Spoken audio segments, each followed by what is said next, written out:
तो प्रेम शुक्ला जी कह रहे हैं 2029 की भी तैयारी शुरू कर दी है। मैं एक बार संजीव कौशिक जी आपके पास आ रही हूँ। आप लोग भले ही ये बात कहते रहे कि दिल्ली में कोई दूल्हा नहीं दिया है, दिल्ली में कोई चेहरा नहीं है, कंफ्यूजन है, इनके यहाँ बगावत है, लेकिन वहां मंच तैयार हो गया है, शपथ ग्रहण की तारीख भी आ गई है। अब वो कह रहे हैं कि इससे कोई फर्क नहीं पड़ता है कि चेहरा है कि नहीं है। देखिए सुचेता, हम तैयारी करते हैं चुनाव जीतने की और हम तैयारी करते हैं सरकार बनाने की। जी,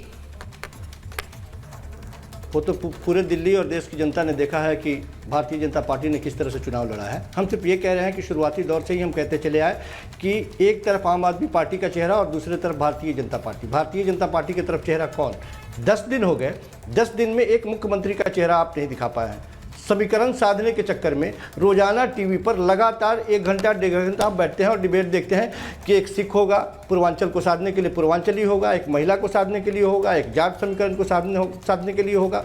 कितने को साधने का प्रयास कर रहे हैं। सर फुटबॉल की स्थिति बनी हुई है भारतीय जनता पार्टी के अंदर, कोई मानने को तैयार नहीं है। जितनी खबरें आपके पास है उतनी खबरें हमारे पास भी है कि एक ऐसे वर्मा जी बैठे पड़े हैं कि कोई हमको दरकिनार करके दिखाए, दो फाड़ कर देंगे भारतीय जनता पार्टी को। तो ये सारी बातें सामने दिखाई दे रही है। पहले हुआ कि देश के प्रधानमंत्री आएंगे बाहर से, तो फिर वो जिस पे उंगली रखेंगे वो मुख्यमंत्री बनेगा। अब आए हुए भी उनको इतना दिन हो गया, इंटरव्यू लेना है, जाके लाइन लगाएंगे लोग। जिसको बनाना है बनाए और दिल्ली की जो प्रगति रुकी हुई है, जो काम रुके हुए हैं, वो काम स्टार्ट हो। हम तो लगातार ये बात कहते चले आए कि आपको, और एक चीज़ और, लगातार जो बातें कही जा रही है कि प्रचंड बहुमत भारतीय जनता पार्टी को दिल्ली की जनता ने दिया। तो चाहता प्रचंड बहुमत की परिभाषा अलग होती है। जब 70 में से कोई 67 जीतता है तो प्रचंड बहुमत उसको मिलता है, और शर्मनाक हार कही जाती है 3 वाले को। जब 70 में से 62 सीटें किसी को मिलता है तो प्रचंड बहुमत कहा जाता है। 7 सीटों वालों को शर्मनाक हार, 8 सीटों वालों को शर्मनाक हार कहा जाता है। तो ये परिभाषाएं थोड़ा सा बदल लीजिए। दिल्ली की जनता ने बड़े इत्मीनान से हमें विपक्ष की भूमिका अदा करने के लिए थोड़ा सा रोल बदल दिया है, और उस भूमिका को निभाने के लिए हम तैयार हैं। इनसे हम लगातार पूछते रहेंगे। आप तो कह रहे हैं संजीव जी, आप ये कह रहे हैं कि चर्चाएं होती जा रही हैं। अब देखिए, मैं आज एक जरा कॉन्टेक्स्ट सेट कर दूं। अजीज खान साहब भी हैं, संजय सरकार जी, हर्षवर्धन जी। जब मोहन भागवत बंगाल जाते हैं और बंगाल से वो हिंदू एकता की बात करते हैं, तो बहुत से लोग इसे हिंदू वोटर की एकता की भी बात समझते हैं कि जिस तरह की एक हिंदू वोटर की एकता की अपील पिछले चुनावों में की गई, वही क्या बंगाल से भी की जा रही है, और वो काम भी करेगी क्या जैसा कि वो पिछले चुनावों में काम की है बीजेपी के लिए? सवाल ये उठता है। अब यहां पर दिल्ली के लिए आप भले ही, प्रेम जी, मैं हर्षवर्धन जी आपसे पहले पूछ लेती हूँ। हर्षवर्धन जी, दिल्ली के लिए बीजेपी भले ही हिंदू एकजुट, वोटर एकजुट की बात करती हो, लेकिन जो संजीव जी कह रहे हैं वो तलाश तो रही है कि भाई कोई पहाड़ी चेहरा कौन सा है, पूर्वांचली चेहरा कौन सा है, ये स्थानीय नेता कौन सा है। ये सब मापदंड देखकर ही क्या निर्णय होगा? ये इंपॉर्टेंट भी है दिल्ली के लिए। देखिए सुचेता जी, सबसे पहले तो ये कि राजनीति समाज के समीकरण को साधना ही है, इसके अलावा और कुछ राजनीति नहीं होती। बाकी सब मिथ्या है, बाकी सब टीवी की बहस में कुछ बोलने का काम है, उससे ज्यादा नहीं। और सामाजिक समीकरण साधना अगर ये कोई पार्टी करती है तो इसमें कोई बुराई भी नहीं। जो संजीव कौशिक प्रश्न पूछ रहे हैं, जो आतिशी ने पूछा, वो प्रश्न बड़ा जायज है कि भाई 8 तारीख को परिणाम आ गए, अब तक क्यों नहीं हो पाया। हर कोई जानता था कि नरेंद्र मोदी अभी अमेरिका जा रहे हैं, फ्रांस जा रहे हैं, लौट के आएंगे तो होगा। फिर रेलवे की दुखद दुर्घटना हो गई तो उसके बाद ये टल गया। लेकिन अब सबको पता है कि 20 तारीख को दिल्ली का मुख्यमंत्री भारतीय जनता पार्टी का घोषित हो जाएगा। और ये सवाल जायज है। अच्छा होता कि पहले भाजपा इसको और जल्दी कर देती, लेकिन इस पूछने वाले कौन है जिसकी पार्टी का अभी तक नहीं पता है कि नेता प्रतिपक्ष कौन होगा। गोपाल राय अपनी दावेदारी कर रहे हैं, आतिशी अपनी दावेदारी कर रही हैं। अरविंद जी के मन में क्या है, पिछले कुछ दिनों से तो वो बातचीत ही करना बंद कर दी है, नहीं तो आजकल, पहले तो रोज 10 बजे प्रेस कॉन्फ्रेंस करते थे।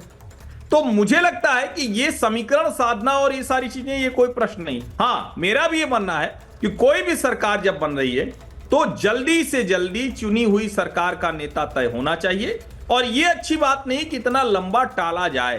तो इसमें कोई बहुत मुझे आश्चर्य नहीं होता, और भारतीय जनता पार्टी में कोई विद्रोह होगा, कोई बगावत होगा, ये राजनीतिक बयानबाजी के लिए ठीक है। मुझे नहीं लगता, सबको पता है कि उनकी स्थिति क्या है। ये चुनाव भारतीय जनता पार्टी पूरी तरह से नरेंद्र मोदी के ब्रांड, उनके कांधे पर लड़ी है। 1.5-2 साल से गृह मंत्री अमित शाह जिस योजना पर काम कर रहे थे, वो योजना पूरी तरह से फलीभूत हुई है। जिस प्रत्याशी का चयन जिस तरह से किया गया, वो मैंने पहले भी इसको लगातार टीवी चैनलों पर कहा है, आपके साथ भी चर्चा में कहा है कि जो प्रत्याशियों का चयन है वो इसी लिहाज से किया गया था कि अरविंद केजरीवाल की रणनीति को मात देना है, और तब भी इनको पता था कि अरविंद कोई कमजोर नहीं है, बहुत मजबूती से लड़ना है, इसलिए सबसे पहले उनके किले को ढहाने की कोशिश की गई जो नई दिल्ली विधानसभा सीट है। और शायद यही वजह है कि प्रत्याशी मुख्यमंत्री तक कौन पहुंचेगा ये तय करने में भाजपा को थोड़ा समय लग रहा है। अब भाजपा को तय करने में समय लगेगा। मैं एक बार अजीज खान साहब, जो बात अभी दिल्ली में मुख्यमंत्री को लेकर हो रही है, मैं आज एक हिंदू वोटर एकजुटता की बात जो बार बार कही जा रही है, जो हमने कहा बटेंगे तो कटेंगे, एक है तो सेफ है, आज एक बार फिर से मोहन भागवत जी ने जो बयान पश्चिम बंगाल जाकर दिया है कि हिंदुओं को एकजुट होने की जरूरत है, मैं सिर्फ ये पूछ रही हूं कि अगर ये वाला फॉर्मूला चल गया जो कि बीजेपी कह रही है कि चल रहा है चुनावों में, तो फिर ये यूपी में भी हिट होगा, ये पश्चिम बंगाल में भी हिट होगा, और क्या इसमें कुछ गलत है?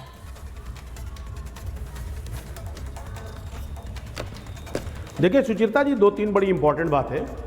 अभी मैं सुन रहा था जी हर्षवर्धन त्रिपाठी जी को, जी वो कह रहे थे कि जो सामाजिक समीकरण है उसको साधने के नाम को ही राजनीति कहते हैं।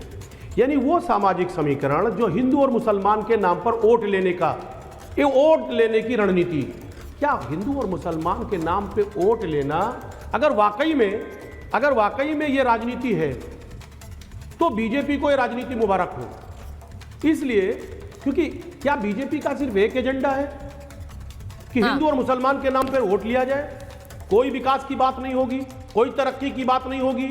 क्या जो उत्तर प्रदेश में इससे पहले किया गया, हिंदू और मुसलमान के नाम पे वोट लिया गया, आपने कहा हरियाणा में यही हुआ, महाराष्ट्र में भी चला, चेता जी एक लाइन बोलने दीजिएगा, अभी दिल्ली में चला, तो क्या यह मकसद सिर्फ एक है? क्या तरक्की मकसद नहीं है? बेरोजगारी, भ्रष्टाचार जो जिस तरीके से फैला हुआ है, क्या उसको खत्म करना मकसद नहीं है?